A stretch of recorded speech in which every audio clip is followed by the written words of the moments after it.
Good evening, everyone. For those who haven't been before, welcome to Simple Life Circle. Um, Again, it's fantastic to see everyone.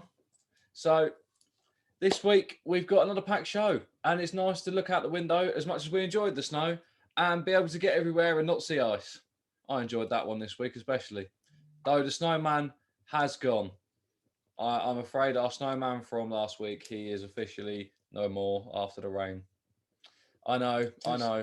It's a sad moment. But it was funny when we went out on Saturday and we did the nature reclaimed videos, and there was snow on the ground. And when I actually sat down yesterday to do the editing, somehow having snow on the ground was so yesterday, so old hat. Just seemed bizarre to be looking at snow. There you go. Yeah. Well, without talking about that nature of claims, we'll be showing that later as a two-parter. It's part one and part two tonight. So, Dad, you want to take us away tonight? Take us away. So it's funny. Been looking at the outdoors, especially with all the snow, and we've been looking at. So we were looking at pictures the other day, holiday photos, and places where you might like to go.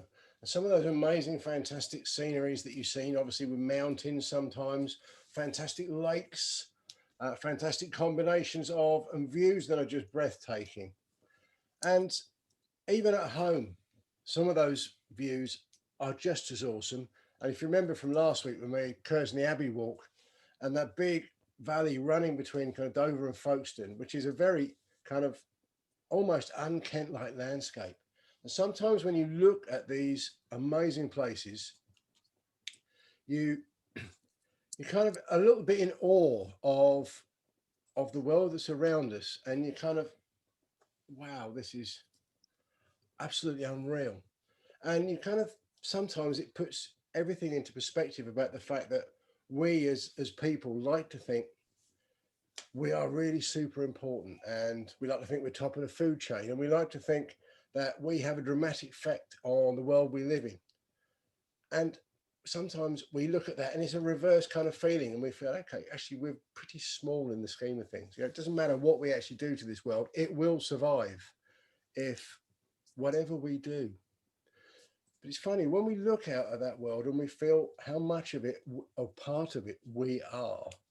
Even on our small scale, we are a part of it. That is actually quite an amazing thing, because our world is fantastic. Our world is awesome. The creatures around us are awesome. The plants and the landscapes are awesome. And as small as insignificant as we possibly are, we are just as awesome as the world we live in, because we came from the same place. We run on the same stuff. We just do it slightly differently. So I would suggest when you get out in the countryside next and you look around yourself and you enjoy it and you appreciate it and think this is awesome, just remember you are just as awesome as it is. Now that brings me quite significantly, quite well into what I want to talk about now. Those of us, the members will know we've been looking at morning routines and the way that I start my day. And however you start the day is absolutely fine. It's about working out your own routine. But today we come to meditation, which is kind of like the last part of what I do of a morning. And meditation, if you like, is two or three different things, different ways of looking at it and thinking about it. And one of the things that meditation does is it actually just opens your mind to that connection with the world that we are a part of. You know, if you can actually lessen the noise that is in our minds, and face it, we all have really busy minds. If we can actually slow that down, people will tell you it's about stopping your thoughts controlling you. Well, it's about actually, just finding that space, letting them go. Outside is a great place for meditation. So just think about it. It's about slowing down the way that you think. It's about letting thoughts go that you don't need. And it's about opening your mind to that connection with the world that we live in. Not going to talk a lot. There are people out there who know far more about meditation than I do. But I tend to sit down with the Tauta Chin, which we talked about last week, and the essays that are involved in that, and just spend some time each morning meditating about those concepts. And one of the things they've been talking about this week is just the fact that this world is unbelievably amazing and we're all a part of it. So from there, it kind of also makes sense that we get on to our first episode of today's Nature Reclaims. Well, part one. Part one. Part one. So we would just like, we have some real issues with wind. Now, it's not us personally, but with wind, when we did some of these videos, that's had two upshots. One, it means that I got a bit more adventurous with the video editing software. And hopefully you'll see that. There's possibly a couple of questions over my music choices, according to Ross. But also, he's bought a bit of kit. I'll also tell you about the music choices afterwards as well, because hopefully you might agree with me on them as well. You're going to show it early? Show a bit of kit in a minute. So here you go. This is Betteshanger Park, part one of this week's Nature Reclaimed.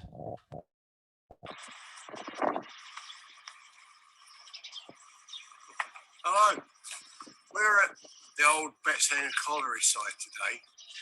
We've come to do our latest instalment in Nature Reclaims, or as is becoming more common, man uses nature to reclaim, which is really cool. Anyway, behind me is the old transfer station where they actually would generate the electricity and send it out to the cables where it would then be distributed around the country. Just to give you an insight into Betteshanger colliery, they first found coal here in 1912, and they then set up all of the gubbins, for want of a better phrase, that was needed to get coal out of the ground, pits, the tunnels, things like that. The first coal came out in 1927, some 13 years later, about 14 years later. And coal then progressed. They were a little bit limited with the amount of coal they were actually able to get out of the ground. Betteshanger never really got to actually run at its full potential. There was a massive strike here in 1938. They had a couple of overly enthusiastic site managers, for want of a better word, and all the pit boys went on strike. And shortly after, everybody walked out, and coal only started coming back out of the ground again after some quite rigorous negotiation. The mine itself eventually shut in 1989. It was the last of the Kent coalfield to actually shut. Kent coal miners had a reputation for being awkward and being difficult, and when Tilmerston had gone and Snowden had gone, all the remaining miners came here, and it was the last of our coalfields. Anyway, let's go and see you in a minute.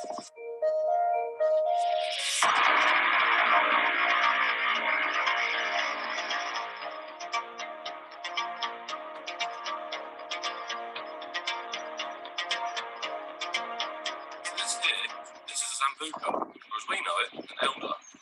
Now, it's still cold, it's still got snow on the ground, or ice now, but these are new leaves that come through already. So it still goes for, well, ongoing theme this year, everything just seems to be going a little bit off. Now, the road is currently on your left, but what's interesting about this is, when it used to be the colliery, they didn't have all these weird little bays, but now they've got turnings, and where it is now called Betteshanger Industrial Estate, it was designed so they had all these bays where people could come in, put in their office building or a storage unit, places like that, but they haven't really been used yet. Nothing's really been utilised. The only one that has been utilised is this one, and this here is a transformer for all of the power cables that are going round. It's the only one out of all of them. And there's a road, there's tarmac, but nothing will grow here. The only reason nothing will grow here is because the ground is still so solid and there isn't much in there for anything to actually use and utilise to grow itself, which is really, really eerie almost. There is nothing. behind me is the site of the old Northbourne pack house. Northbourne pack house used to be where they bring all of the salad crops from the local farm and they package them for people like Waitrose and Marks and Spencer's, amongst others. And I actually came here and worked when I was a teacher student at Christchurch. And I'd be teaching Monday to Friday, prepping on the Saturday, and then working here on the Sunday. So it was quite intense. But it provided a wage, and it kept me getting my head above water whilst I was a student. As now, as you can see, it's shut. The building's actually just sitting and decaying. No one's actually doing anything with them at all. So nature is slowly, bit by bit, actually reclaiming that site. And it won't be long before the tarmac will break up because water will get in and it will crack. And as it cracks, those cracks will fill with soil. The soil will provide homes for planting and the plants will then provide further breakup of the site.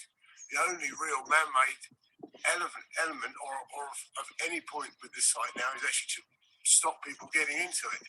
As you can see, the fencing is quite aggressive, but it's another clear site of nature doing its thing, even if we haven't actually utilised the skills of our world to make our leftovers look as cool as we possibly can.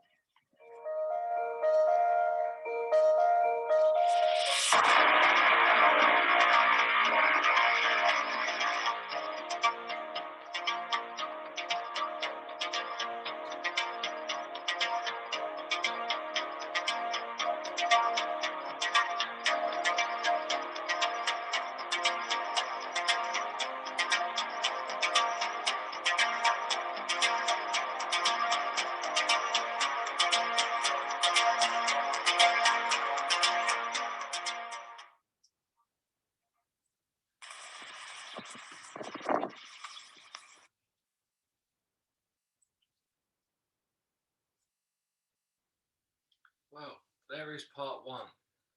Now, it was bitterly cold that day. Bitterly cold. But Needed me woolly hat. yeah, it's dunce hat. Never looked good in a woolly hat. I'm glad that I look slightly better in a woolly hat than that. What was interesting as well is with the Northbourne pack houses is what's actually there now is only the main office building. The rest of the warehouses that were all there, built up on the concrete, where they were the main areas where everything would be flowing through, and the most workers, they actually burnt down in 2004, 2005. We're not entirely sure why. The police suspect it was arson, but no one's entirely sure why. But I've been fortunate enough to be allowed in there, and I've actually had a look around the place. And what you can see where all the buildings were, they're really interesting some parts because you can see all the old roads and how everything's growing through it. And you can see how everything has started to kind of reclaim.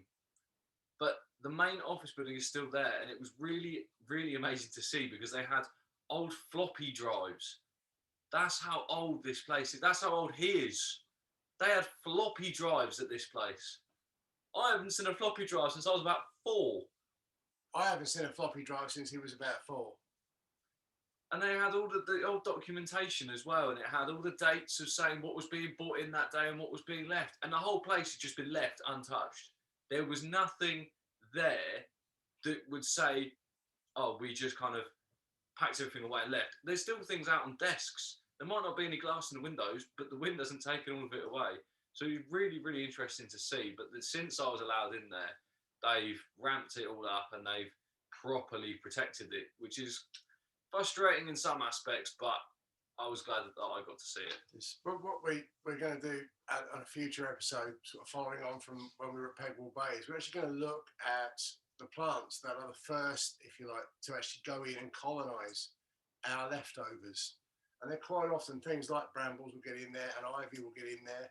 Buddleia is really good at getting in and colonising quickly, which is why, you know, as a kid, for me, they were just building site plants because that's where you saw them mostly. But we're actually, going to look at how nature's doing that a little bit more in future episodes. We just saw one of our members come back saying, I still got a floppy drive. and it's not my age. Well, maybe it's a professional relic. I mean, to be fair, even now I don't buy CDs. He's got a massive collection of them, and I just use Spotify. So maybe I'm just too far ahead. I don't know. We'll find out. Anyway, old school CDs are cool. I think that's called a vinyl, isn't it? An old school CD. Get on with the next bit. Well, next section this week is star signs. Now, I've touched briefly on it before, and this week I'm going to look at 3 star signs. That's the Aquarius, Pisces, and Aries. Now, this week is just looking at those, a few traits about the people that are supposedly born within that star sign, and the dates as well. And then we'll talk a little bit about the star sign itself, and we'll move on from there. So, I'll bring up on the start of our star sign section. I was quite happy with this. I found this and I thought, yeah, that fits quite well. Oh, there we go. Now, the first one we're going to look at this week is Aquarius. Now, this is what you should be expecting to see in the sky. So I'll just leave it there so everyone can take it in for a moment. Now, a little bit about the Aquarius star sign itself. So it's an autumn constellation in the Northern Hemisphere. You can only see it really properly vibrant, that's not proper English, but vibrant in October each year. The rest of the year, you won't notice it in the same way. So keep an eye out in October. I mean, I am yet to properly find it, but once I've been through all of the star signs and shown you what they all look like, I'm going to put together a final kind of overview, review almost of all of them, and where to see them, what time of year to see them, and give it all as kind of almost a finishing guide. But Aquarius itself, the people that are born and who are Aquarius, they have traits. Now, all star signs have traits, and but a lot of them, I mean, this is just a few I've picked out from many. So people that are Aquarius, they're progressive, independent, a good listener, and don't like being bored. But then you might be thinking, how does this relate to the outdoors? Because we are all about bringing the outside in. So I'm going to give you an answer. If you're an Aquarius, let me put it into a scenario for you. So if you're an Aquarius, you're stuck at home, you hate being bored, you're in lockdown, you're allowed 1 bit of exercise a day. So use that bit of exercise. You're a progressive person. Go for a run. Running is a progressive exercise. Or go for a walk. That's progressive. Get longer stretches each day, or more, maybe tougher terrain each day. It's independent. You're then on your own. It's only beating your own targets every time you go. Aquarius people are good listeners. When you're out walking, running, cycling, whatever you chose to do in your scenario, listen to what's going on outside. Whether that's the wind, whether that's birds chirping in the dawn or the dusk, whether that's the wind coming through the trees, or whether that's just shutting off from road noise and everything and just enjoying the stillness. I just thought that's a nice way of linking it all with a bit of a scenario. On to the next one. Pisces. Again, this is the star sign for it. Now, Pisces, as well, it is another autumn constellation in the Northern Hemisphere. Now, everything in the Southern Hemisphere is the opposite. But because we are Northern Hemisphere, I've catered it to us. So when you can go on holiday? When you're on holiday, it will be in the other place. Opposite. But this is also October, but can also be seen in November. It is more vibrant and can be seen in both months. Again, the traits, artistic, musical, likes being alone, so they're more independent again, and visual.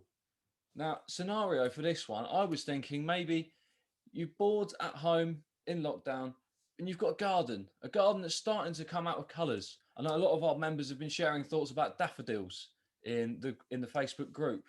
So it's all about artistic things. So why not go outside, take your phone and try and get some really nice pictures maybe some different angles you wouldn't normally look at your garden from, and pick them out, because then it's visual. And from that, I always find when you look at a space or you look at a garden, you almost get the feeling of what music would go with that.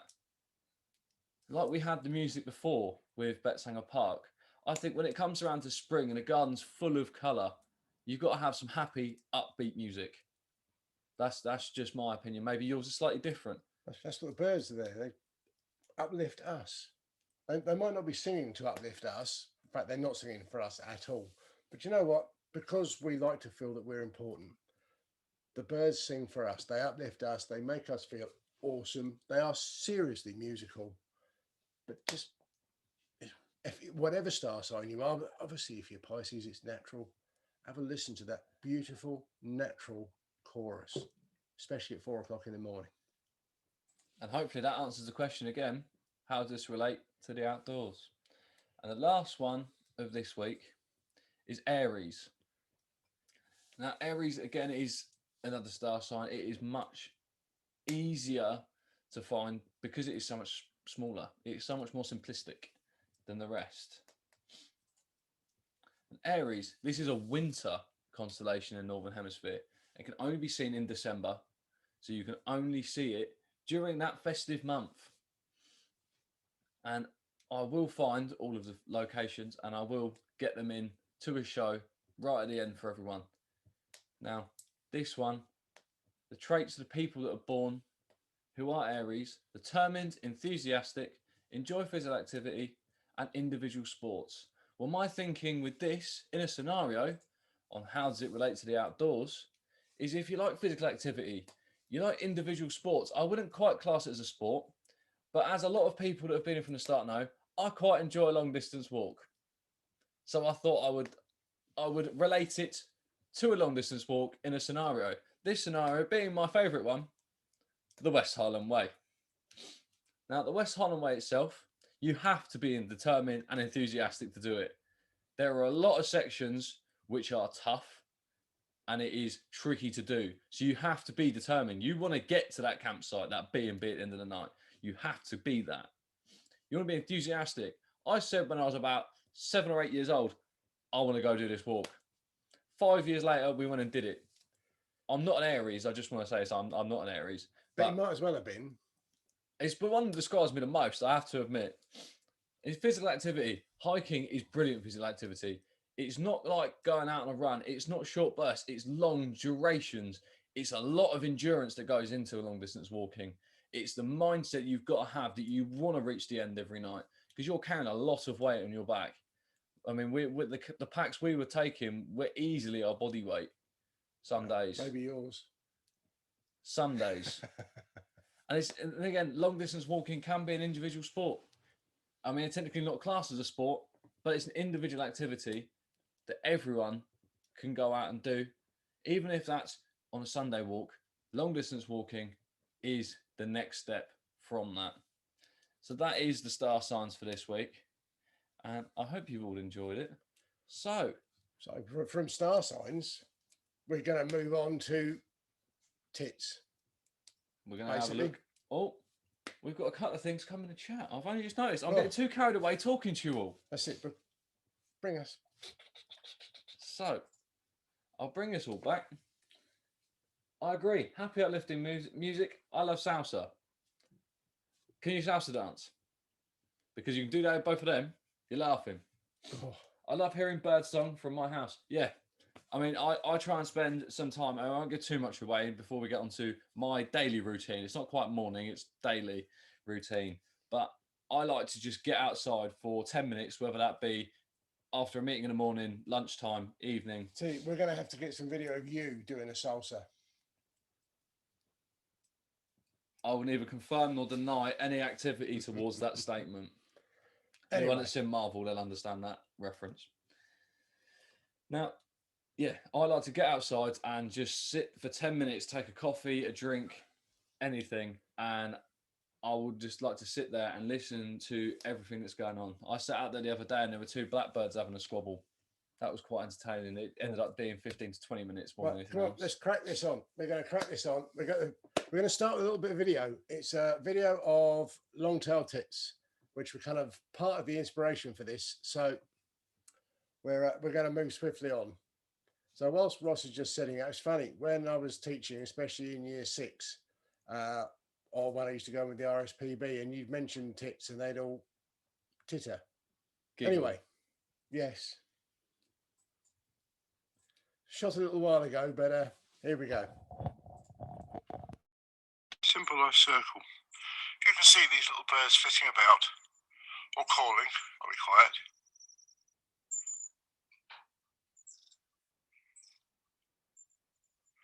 It's a small flock of long-tailed tits. There's one there, you can just see in a gap in the tree, see the tail sticking right out. In the winter, all the different tits, great tits, blue tits, long-tailed tits, tend to kind of get together in big marauding groups, and you can see them flying together from tree to tree as they move along, seeking shelter together, protection from predators together, finding food together. More eyes as a lookout, more eyes looking for food. I love them though, they're little tiny little birds with a pink breast and a very, very long tail. So, long-tailed tits on a lovely autumn afternoon. Thank you.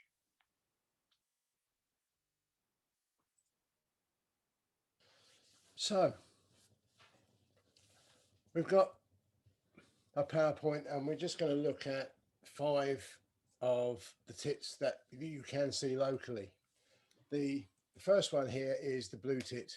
And so the first 3 we're going to look at are the blue tit, the great tit and the long-tailed tit, following on from that video. The blue tits are the smallest of our true tits. They are, it's funny, there are all of the different, there's willow tits, Colt tits, marsh tits and great tits. They all come under the heading of true tits. There's a family group and the blue tit is the smallest of those. They are prominent from time to time on our bird feeders. They tend to fly in and fly straight off out again. The male and female are pretty much identical and the youngsters are very much duller when you do see them. But they eat seeds and they'll eat small grubs and insects and things like that. But they just give us a great deal of joy. But one of the most amazing things about them is they are really aggressive, small birds. You know, that kind of small anybody kind of, come on in. And blue tits are just that. When I used to go years ago to Sandwich Bay Bird Observatory, and I used to help them out with their ringing in the summer holidays when I was teaching.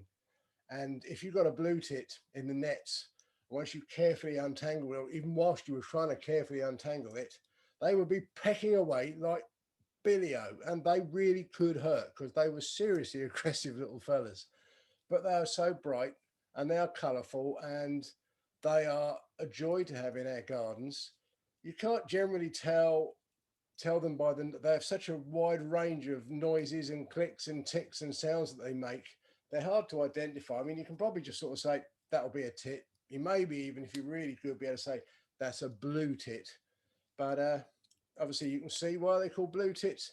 It's that blue cap on the head, looking a bit like a teenager. But that's what gives them that mark. And there's a hint of sheen of blue through the back there that you can see as well. They're amazing little birds. So anyway, moving swiftly onwards, the next tit that you're likely to see is the great tit. The great tit has a very black cap. It's bigger than the blue tit. So is the first main thing, but you can actually tell the male and the females apart. They have a big, bold black stripe down the front. And the males is really, really big and thick, but the females is much thinner, much less noticeable. As I say, they spend more time on the ground than blue tits do, and they eat a wider range of food. But when they're up in the trees and in bushes, they kind of like, there's a niche separation between the blue tit and the great tit. And the fact that the blue tits tend to be right on the edges of the trees. They're much smaller. So therefore you don't tend to see, you know, they don't need so much strength of branch or twig. Whereas the great tits, as I say, will be on the ground or they'll be more into the center of the tree. And as a result, they will tend to actually forage for different creatures. The only time where you see them really feeding together through most of the year, except for maybe in the winter, is when they're at a feeder. And obviously there's loads and loads of food and not too much competition. But pretty cool bird. The other thing, of course, that's very, very noticeable is they are generally really good at knowing when spring is about to arrive. Like the blue tit, they do have a large number of clicks and different noises that they make, but they have that distinguishable call, which is almost teacher, teacher, teacher, teacher, teacher, teacher. And they do that when they perceive that spring is about to come. And it's funny because there kind of isn't the same ego thing involved in the natural world. They have an instinct for the world around them that's much better than ours. And, you know, they generally tend to get it about right, which is pretty awesome. It's funny. When I was teaching, we mentioned in the video earlier, and I would get the kids out into the grounds of the school as often as I could. As soon as it was warm enough and we could do the lesson outside, we'd go off.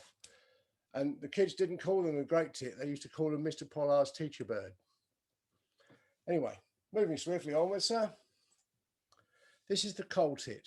We don't see anywhere near as many Colt tits as we see blue tits and great tits, but they do visit our gardens and feeders occasionally. I've seen them once or twice on our feeders here in the yard at the back, but you can recognise them. They've got a distinguishing white mark at the back of the head. Yeah, they've got the kind of black cap, very similar to a great tit, and you can see, but they've got a white patch right at the back of the head. So as well as being much drabber than the great tit, you can see that white mark on the back of the head. That is quite species specific, and you know you're dealing with a Colt tit. You're more often likely to see them around conifers. They're more common, if you like, up in the woodlands in Scotland than the more modern conifer woodlands.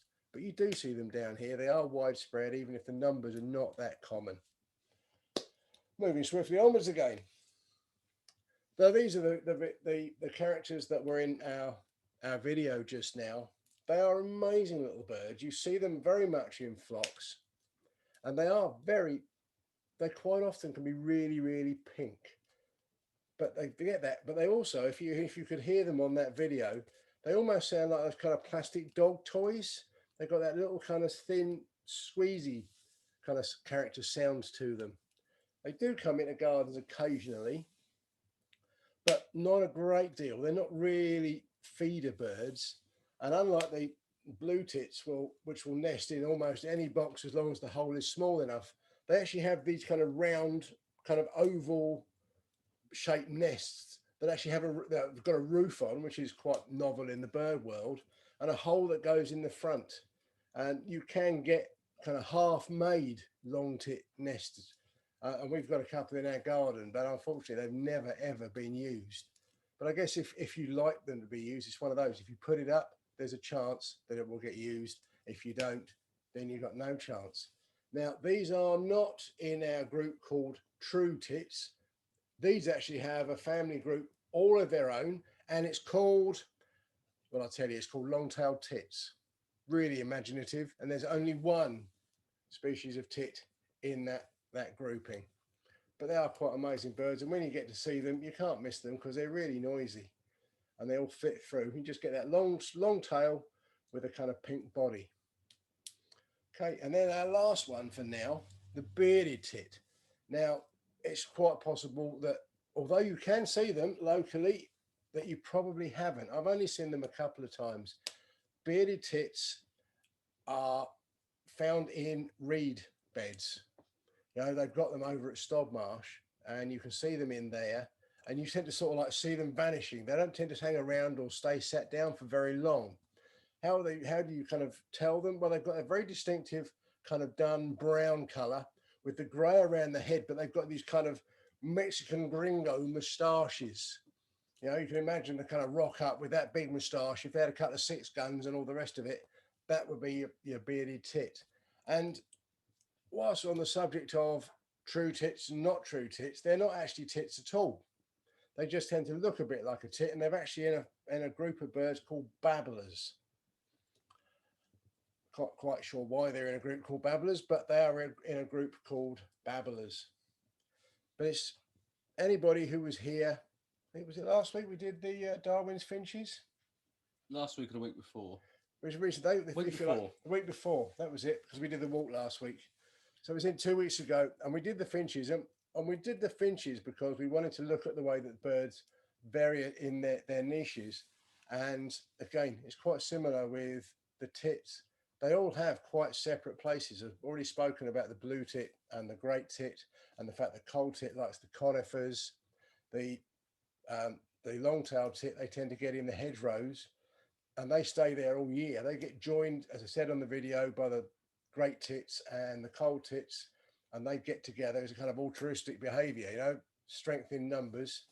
And the beard tit's got a very, very separate niche again. So it's quite interesting when you look at birds that are on the face of it actually quite similar.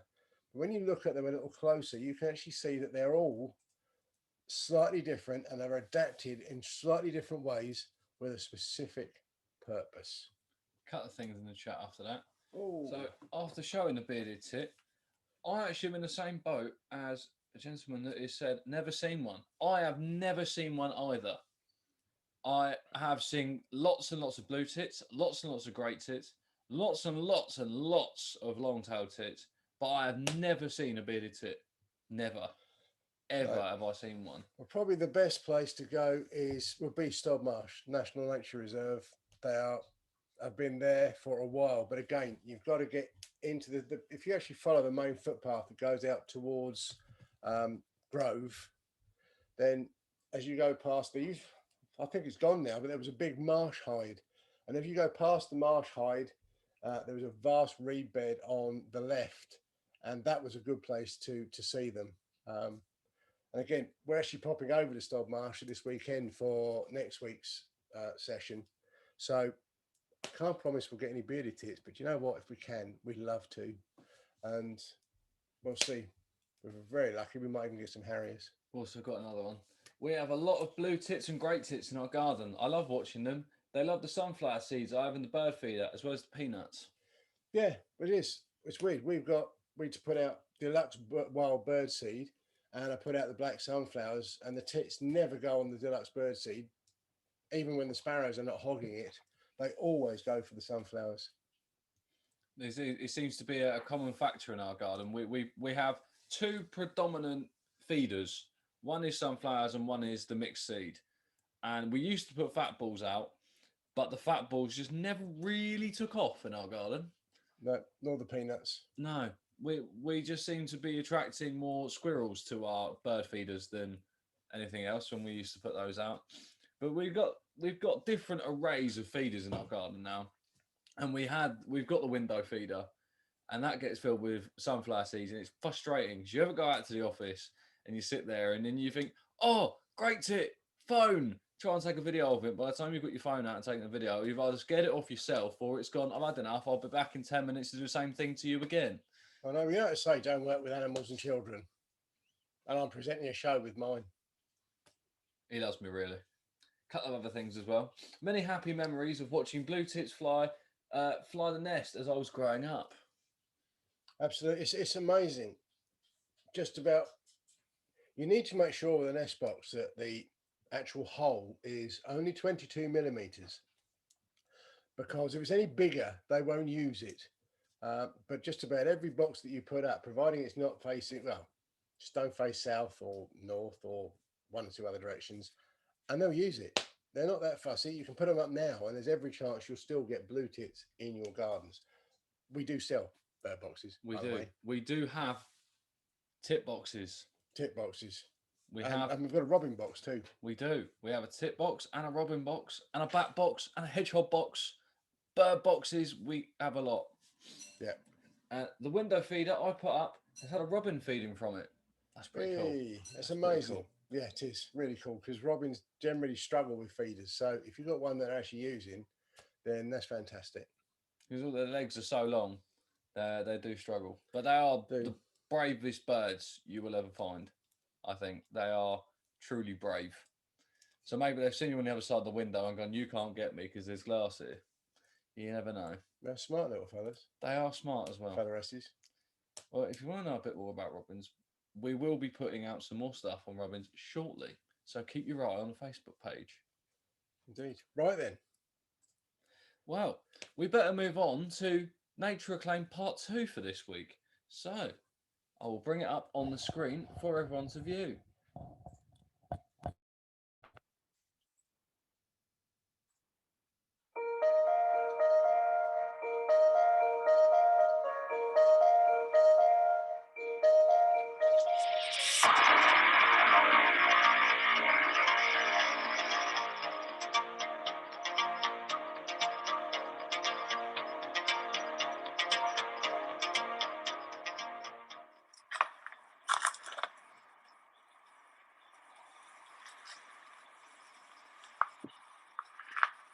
Now what this is here, this is the dugout for when they used to have the railway lines. Very similar to what it was in Tilmerston on the guided walk.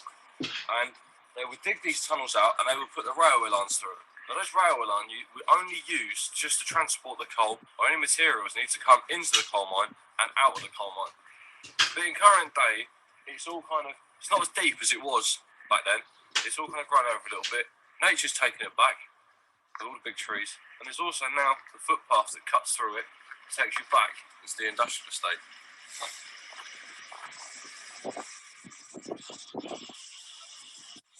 Standing next to one of the pits or lakes on the restored site from Betteshanger coalfield. It's totally man-made, totally planned, and totally organised, as is everything that you can see here. From the old man's beard, clematis that's behind me. The brambles will probably come in by themselves, but the silver birch is all planned. We're actually standing on one of the areas for fishing, where the anglers come. They can get slightly into the lake area and off the actual path. But it's absolutely amazing the way that we're actually using nature on this site to reclaim what basically was a man-made spoil heap. But the lake is fantastic. It's completely iced over. Absolutely amazing. And if you're not sure from the video, well, here we go. Look. The snowball's just crashed out completely.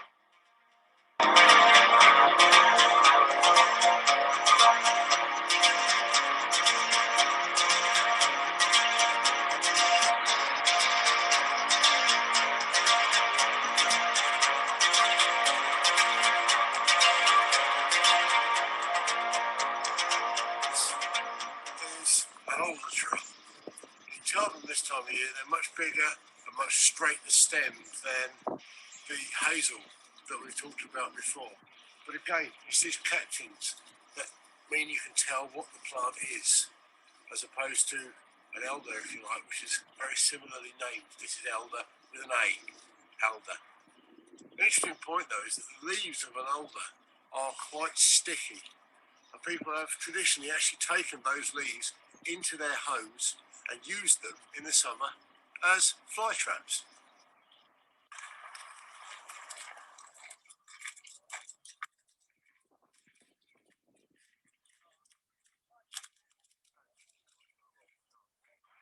So what you can probably just see here in the middle of the shot is a missel thrush.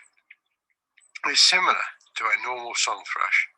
It's a little bigger and it's much greyer rather than brown. What it hasn't got is that repeating call. But the song is quite similar. So one of the briefs they had when they were kind of reclaiming the site from the old colliery spoil heap was to make it somewhere that the locals could use. This is a scenic area, somewhere that's clean and tidy just to come and take some time out and relax. And I absolutely love the kind of contrast between the new stark lines of the concrete they've used. I think it's a fantastic juxtaposition, and come here quite a lot when I get a moment, because it's just a fantastic place.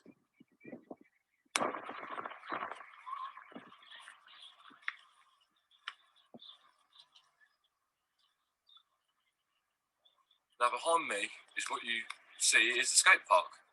Now I've spent a lot of my time here when I was in my early teens, but it's changed a little bit since I actually used to use it on a regular basis. There used to be a half pipe, which is 2 ramps connected almost in the shape of a U, and that is now gone. I'm not entirely sure why, but that used to be there when I was an avid skate park user.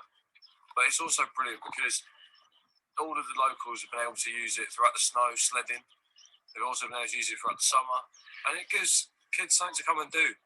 There's benches that the parents can sit down at the back, and it also just gives a nice area to come and have a picnic, especially with the seating area as well.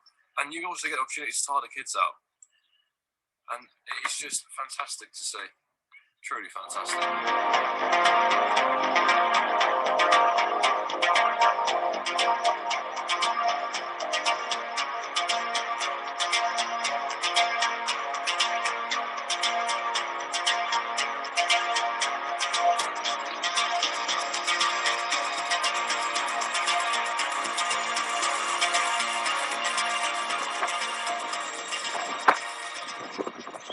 This is the last surviving building from the Betteshanger coal mine, or the colliery.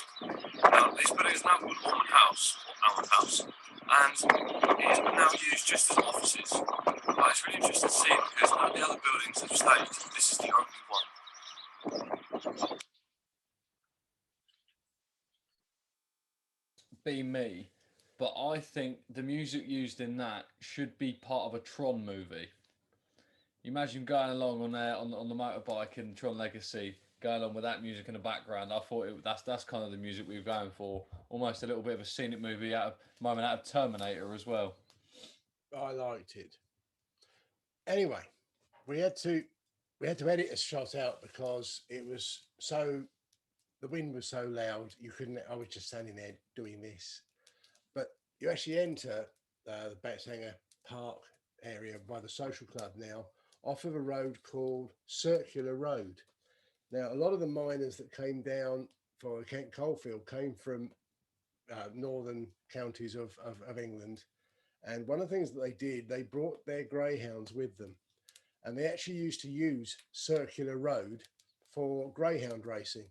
You know, in their downtime, they'd probably have a couple of beers or whatever in the social club, and they'd have bets on whose dogs would race around Circular Road the quickest, which is one of those kind of like interesting little anecdotes that you get from when you look around. But it's quite amazing that, you know, the mine's been shut now for what 30 odd years, and so much of it is now being reclaimed and reused either by us or where we haven't actually done it. Nature's done a pretty good job all on our own. No, I mean, I have so many memories from where we filmed that.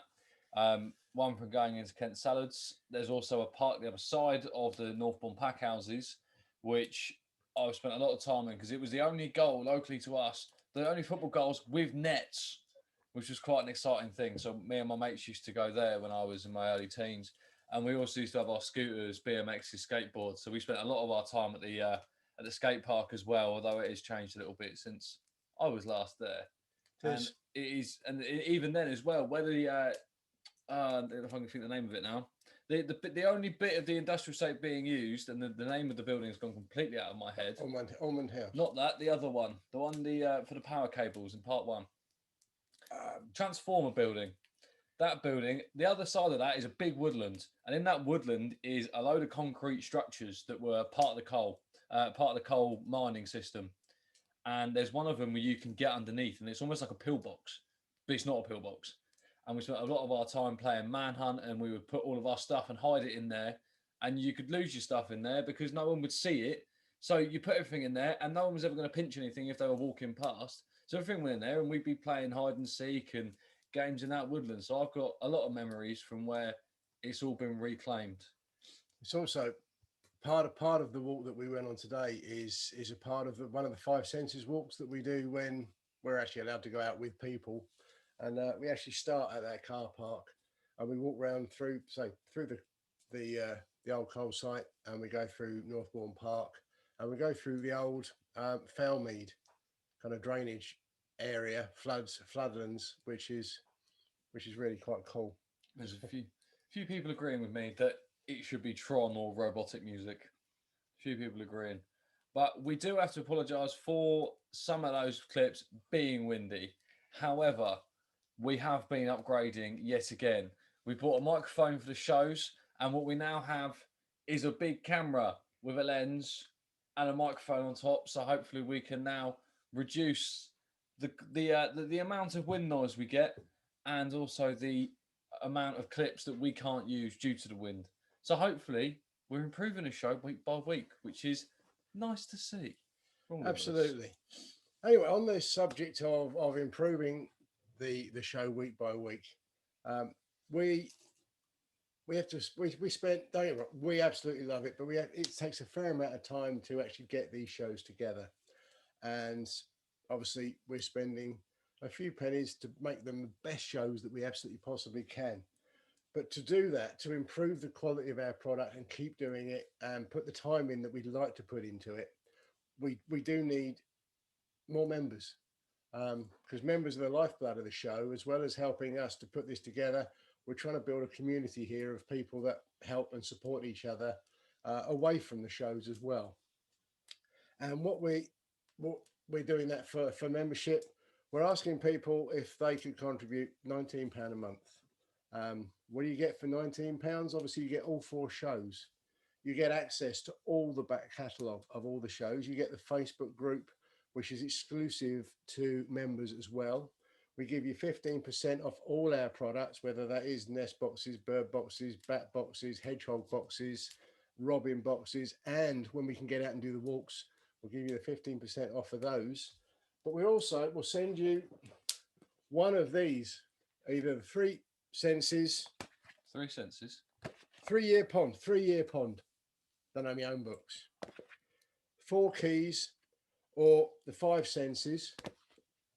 Now, if you join today, we'll send you all 3 straight away in the post as soon as we get the notification. But we were thinking about 19 quid, yeah, and we were just sort of like, it was suggested to us that's less than the cost of a takeaway. Generally, I believe that's less than a Domino's pizza for one. Domino's pizza for one's about £25. It is less than a couple of packets of cigarettes. It's, well, in your case, it's about a third of a night out on the town when you can go. A third to a fourth. Don't want to come across as a lightweight, being British and all. But anyway, so if you like what we do, and obviously you can come to 2 of these without being a member, we'd love to sign up. We'd love you to come on this journey with us. And we love, when lockdown ends, to actually be able to get a little bit further afield so that we're not kind of tucked into our area. So it's also great as well, because when you become a member, you get access to all of those 4 shows. If you can't get to a show because you've got prior commitments, all the shows are uploaded to the Facebook group for any members that can't get to the show, so they can rewatch it whenever they want. They can rewatch it however many times they want. They're all there. And if you become a member as well, now, any show that has been recorded from when we started this, you get access to. You can watch all of them if you wanted to. Now, next week, if I remember, members only, we've got a gentleman called Dan Sinclair who's coming to... Dan Jarvis. Dan Jarvis. Nothing like a plan. But he's from the Marine Conservation Charity, and he's going to come and talk to us about what they do. Obviously, there'll be question and answer sessions. But we're really kind of quite looking forward to this one. And alternating those kind of fortnightly, we also do these guided walk sections. And like last week, where we ended up river walking, mountain climbing, tree hopping, mud sliding, Swimming, almost swimming. Yep. Well, the dogs nearly went swimming. Our co-hosts, they're not even here tonight. No, they've left us behind. They've gone. No show from the co-host this week. But so anyway, those are what's coming up. We've just had a couple of comments come back from our members. Worth every penny. You guys are awesome. If you have anything I can share, I will do on my Facebook page. So enjoy the shows. Thank you very much. And the books are a great read. Oh, thank you very much indeed. What we will be doing, obviously, Ross has been putting the link in the chat for sign up. But we're going to send out an email to those of you that came tonight later with the link in, so that if you would like to sign up, we're going to make it as easy as possible. Anyway, that's enough of that, I think. As we do like to waffle, we have realised this over the time of doing these shows, we have the ability to talk endless amounts, which is not good for everyone. About tits, amongst other things.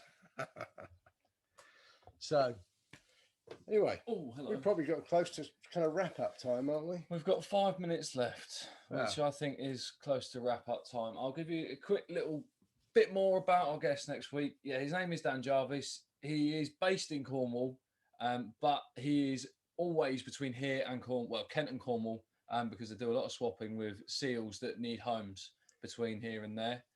He is coming along. He is truly passionate about it. I've had a meeting with him before, just so we get to meet him prior to the show, and he's a fantastic guy. He lives and breathes anything marine life rescue, and he's going to be a real pleasure to have him on the show next week. Probably into the group chat we can put the website address. Yes, I will put the Marine Life Rescue website link in the Facebook group for our members to have a look at. Yeah, so go and have a look at the site, and if you've got any questions for him for next week, then obviously put them in the chat. If you want to send them to us, we can ask them for you.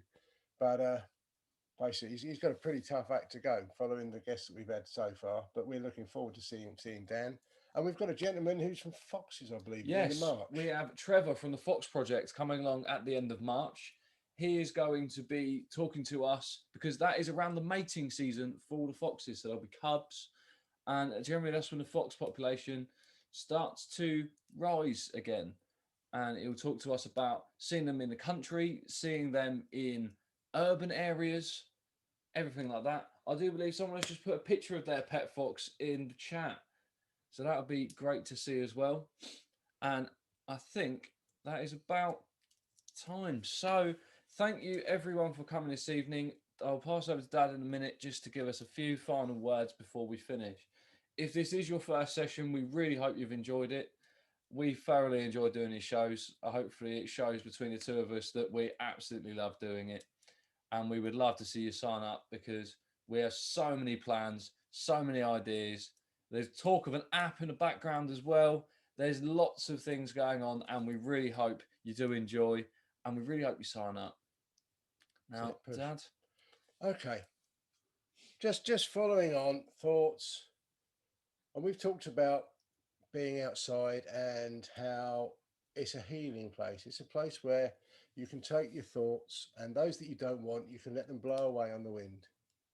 And if you stop and just think about that amazing world that you're in, and if you stop for long enough and really try, there's almost a heartbeat in everything out there. Trees have a heartbeat. It's just slower than we can really perceive. Everything that moves has a heartbeat. The whole world has a heartbeat. Concentrate on those things that are positive, those things that enrich yourselves and enrich your lives. Because if there's one thing that's absolutely for sure, whatever you think about, you will get, whether you want it or not. So think positive, use your countryside to help you think positive. We'll see you next time. Thank you very much indeed. Thank you, everyone. We hope you've enjoyed it as much as we have. Thank you, guys. Good night. Bye. Thank you very much. Thank you very much. That was great. Thanks, guys. Yeah, bye. You enjoyed that. Cheers. Bye, guys.